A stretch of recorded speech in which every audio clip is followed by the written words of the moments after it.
Xin chào các bạn đã quay lại với kênh Cô Ba Bình Dương. Lần này mình sẽ tiếp tục series Hôm nay ăn gì tập 2 nha các bạn.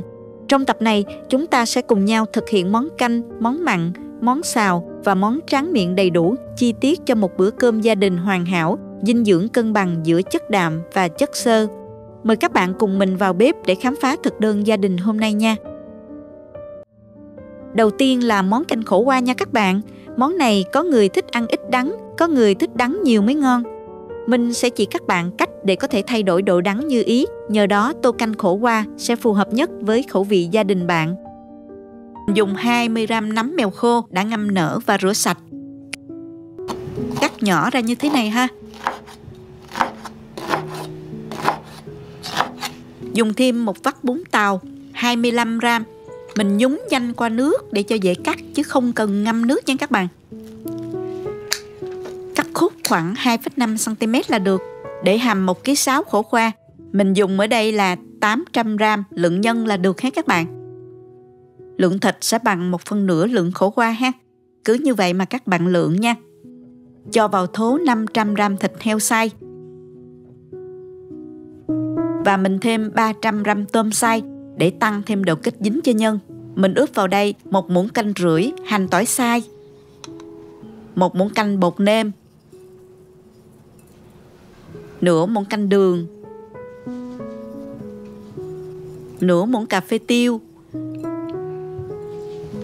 1 muỗng cà phê bột ngọt, nửa muỗng canh nước mắm. Nấm mèo và bún tàu các bạn cho vô luôn.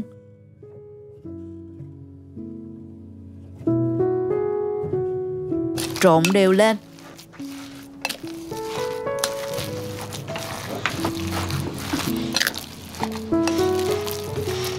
Mình bao tay lại trộn cho thật là đều ha các bạn. Mình dùng thịt xay có khoảng 30% mỡ heo. Nếu các bạn dùng nạc nhiều thì có thể thêm mỡ vào cho phần nhân không bị khô ha. Các bạn có thể thay tôm bằng cá thắt lát hoặc là giò sống cũng được ha. Phần nhân thì các bạn dùng tùy theo ý thích nha.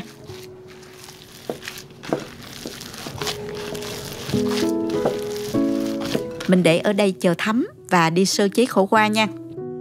Khổ qua này trái to như thế này. Hôm nay mình mua cũng không được tươi lắm các bạn.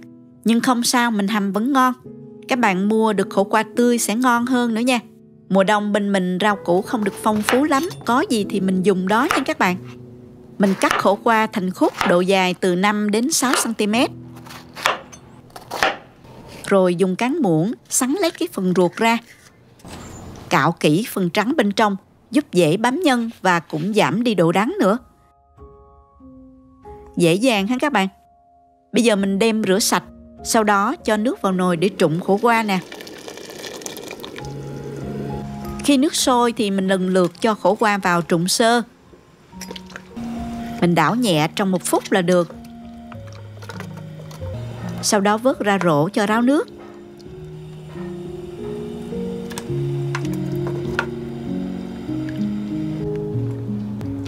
Tiếp theo mình nhồi khổ qua luôn ha. Cho thịt vào nè, ém xuống cho dẻ để không bị súc nhân khi hầm nha. Xong rồi mình thoa một ít nước mắm ở hai đầu là được ha. Rất dễ phải không nè?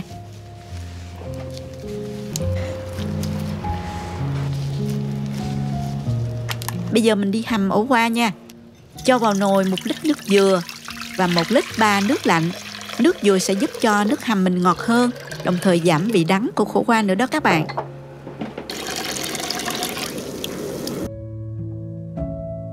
Mình thêm một ít gia vị vào trong nước này. 1 muỗng canh vung bột nêm, mình dùng bột nêm gà. 1 muỗng cà phê muối. Khi nào hầm xong mình sẽ điều chỉnh cho vừa ăn ha các bạn. Các bạn chú ý chỗ này nha, để điều chỉnh độ đắng như ý nè. Nếu bạn thích ăn đắng thì có thể dùng hoàn toàn bằng nước lọc. Hoặc các bạn có thể dùng nước hầm xương thì càng ngon. Nếu thích ít đắng hơn thì tăng lượng nước dừa lên và giảm phần nước lọc lại. Đơn giản vậy thôi.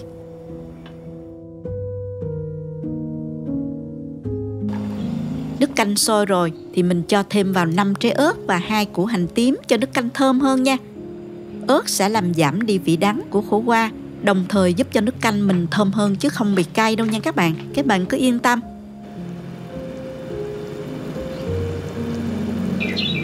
Khi canh sôi mạnh thì các bạn giảm lửa dưới mức trung bình và mình hầm, không cần đậy nắp đâu nha.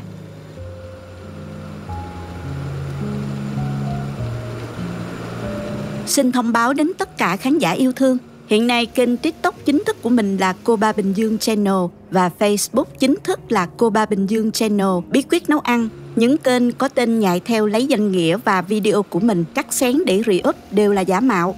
Mong các bạn hết sức chú ý khi follow TikTok và Facebook Cô Ba Bình Dương. Xin chân thành cảm ơn. Sau 40 phút thì khổ qua đã mềm rồi các bạn. Mình vớt hành tím bỏ ra và nêm lại cho vừa ăn. Mình nêm thêm vào nửa muỗng canh bột nêm, 1 muỗng canh nước mắm, 1 muỗng cà phê bột ngọt. Một lưu ý nhỏ, nếu mà dùng hoàn toàn bằng nước lọc thì các bạn nên nêm thêm đường ha. Khuấy đều lên và thử lại. Mình thấy rất vừa, tuy nhiên các bạn có thể nêm nếm lại theo khẩu vị gia đình các bạn nhé. Cho hành lá nè, mình tắt bếp rồi rắc tiêu nữa cho thơm. Vậy là hoàn thành rồi các bạn, rất dễ phải không nè? Mình xin chia sẻ với các bạn công thức và cách làm thịt ba rọi kho tiêu nhanh gọn, không cần ướp cũng không cần dầu ăn. Món ăn với thời gian chuẩn bị ngắn, nguyên liệu đơn giản, phù hợp với bữa cơm gia đình lúc bận rộn.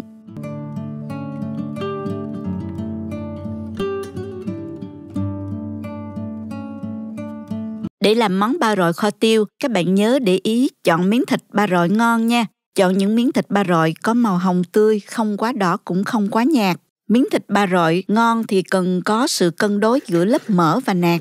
Lý tưởng nhất là nạc và mỡ xen kẽ đều nhau. Không quá nhiều mỡ ăn sẽ dễ ngán, cũng không quá ít mỡ thịt dễ bị khô. Bây giờ mình sẽ đi cắt thành những miếng nhỏ như thế này. Mỗi bề khoảng gần 2 cm luôn ha. Cắt nhỏ cho thịt thấm gia vị và khi xào cháy cạnh thịt ăn giòn ngon hơn. Bây giờ mình sẽ pha nước sốt để kho thịt gồm có 2 muỗng canh nước mắm, 1 muỗng canh tương ớt, 1 muỗng cà phê bột nêm, 2 muỗng canh đường, nửa muỗng cà phê bột ngọt, 1 muỗng cà phê tiêu. Vì là món kho tiêu nên các bạn cho tiêu nhiều một chút nha.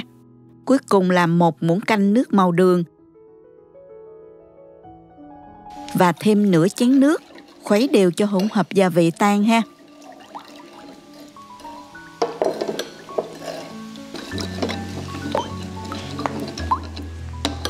Bây giờ mình xào cháy cạnh thịt ba rọi. Mình cho thịt ba rọi vào chảo và đảo thịt trên lửa vừa.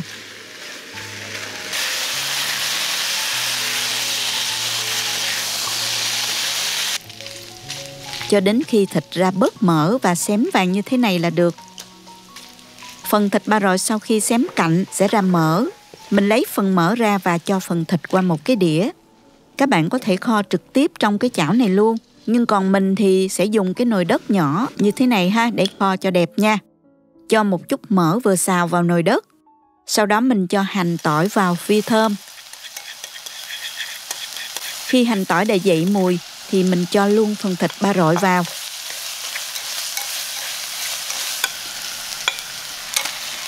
Đảo đều cho thịt được áo đều hành tỏi giúp thịt thơm hơn.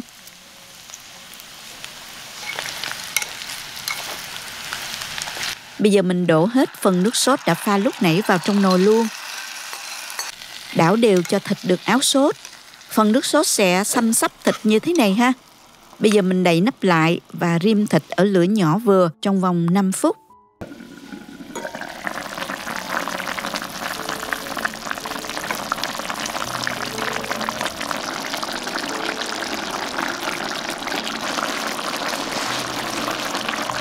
Sau 5 phút mình mở nắp và cho ớt vào kho cùng nha. Các bạn có thể dùng ớt nguyên trái hoặc là ớt cắt lát đều được nếu mà thích ăn cay.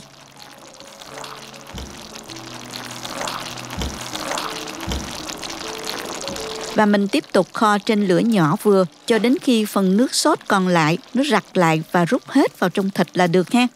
Các bạn xem nè, bây giờ phần thịt ba rọi đã lên màu đẹp. Phần mỡ trong và phần nước sốt sánh đặc lại như thế này là được rồi. Mình tắt bếp nha, rắc thêm một chút tiêu nữa cho dậy mùi thơm. Vậy là món thịt ba rọi kho tiêu thơm ngon đã sẵn sàng trên bàn ăn rồi. Mình xin chia sẻ với các bạn cách xào mướp. Điều cần tránh đầu tiên là tuyệt đối không xào trực tiếp trong dầu nóng. Tiếp theo là làm sao để mướp giữ được màu xanh mướt, không bị thâm, giữ được độ ngọt, chất dinh dưỡng, độ giòn cũng như là không bị ra nước. Mình mời các bạn theo dõi cách mình làm nha. Trước khi thực hiện thì mình mời các bạn xem thành phần nguyên liệu đơn giản để tiện chuẩn bị ha. Các bạn cũng có thể tham khảo những dụng cụ nấu ăn mình hay sử dụng dưới phần mô tả của video. Đây là nắm đùi gà. Mình cắt nắm thành khoanh, dày khoảng 1 cm như thế này. Các bạn có thể cắt dọc cũng được, tùy theo ý thích nha. Và các bạn có thể thay nắm đùi gà bằng các loại nắm khác cũng rất là ngon nha.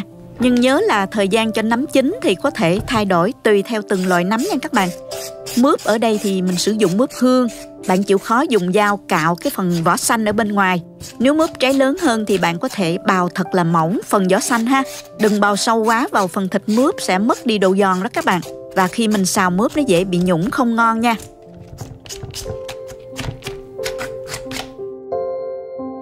Xong rồi mình cho mướp qua rửa trong thau nước có pha một chút muối.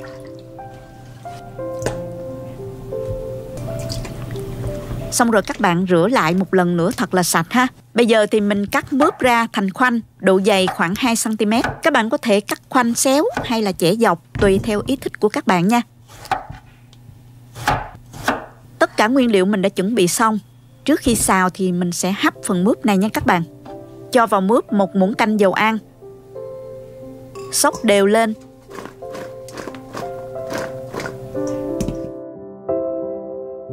Tiếp theo thì mình cho mướp vào xửng hấp. Đậy nắp lại. Các bạn hấp trong 3 phút tính từ khi nước sôi ha. Lưu ý là đừng hấp quá lâu, mướp sẽ bị nhão không ngon nha. Làm theo cách này á, mướp chín nhưng không bị ra nước. Nhờ vậy mà mướp vẫn giữ được độ giòn, độ ngọt, đồng thời giữ được màu tươi xanh vốn có của mướp đó các bạn. Mướp không bị thâm nè và nhão khi mà mình xào trực tiếp trong chảo dầu nóng như là cách xào truyền thống. Đúng 3 phút rồi, mình tắt bếp, nhấc ra khỏi nồi hấp nha. Tiếp theo thì mình cho vào chảo 1 muỗng canh dầu, cho vào 1 muỗng canh hành tỏi vào phi lên cho thơm nè. Kế đến thì mình cho ớt thì tùy thích nha các bạn. Tiếp tục mình cho nấm vào xào đều lên. Thêm vào 2 muỗng canh nước nữa. Mình xào trong từ 2 đến 3 phút, nấm vừa chín tới là được nha. Sau đó các bạn hạ lửa thật nhỏ và mình nêm vào đây 1 muỗng canh dầu hào, 1 muỗng canh nước tương, 1 muỗng cà phê hạt nêm chai, 1 muỗng cà phê đường.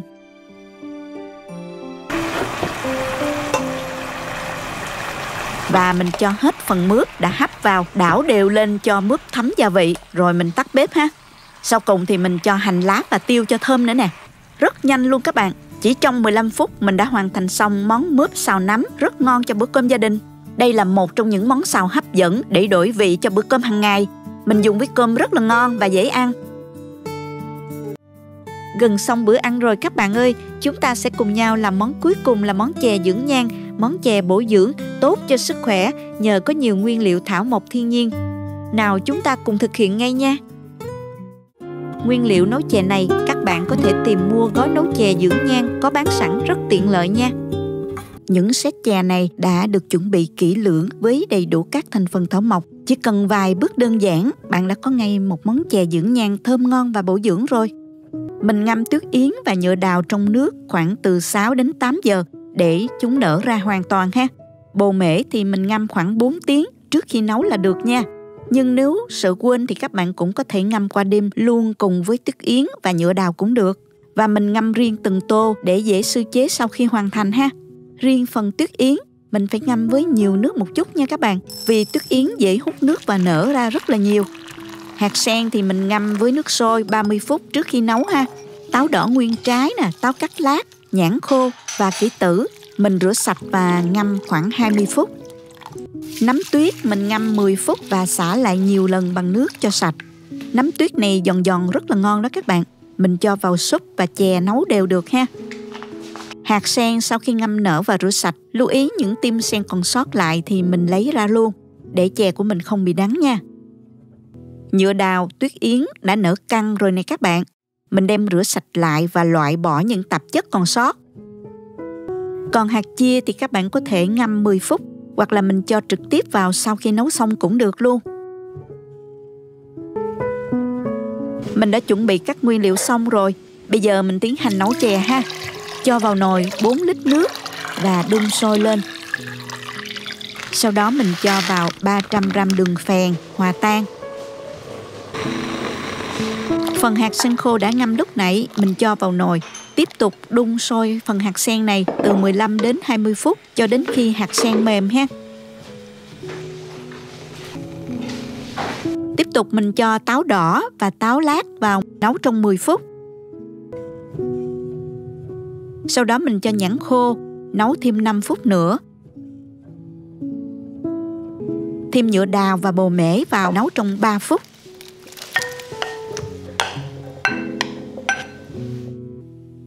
Tiếp đến là tuyết yến, kỷ tử, nấm tuyết nè. Mình cho vào nấu thêm 5 phút nữa nha các bạn.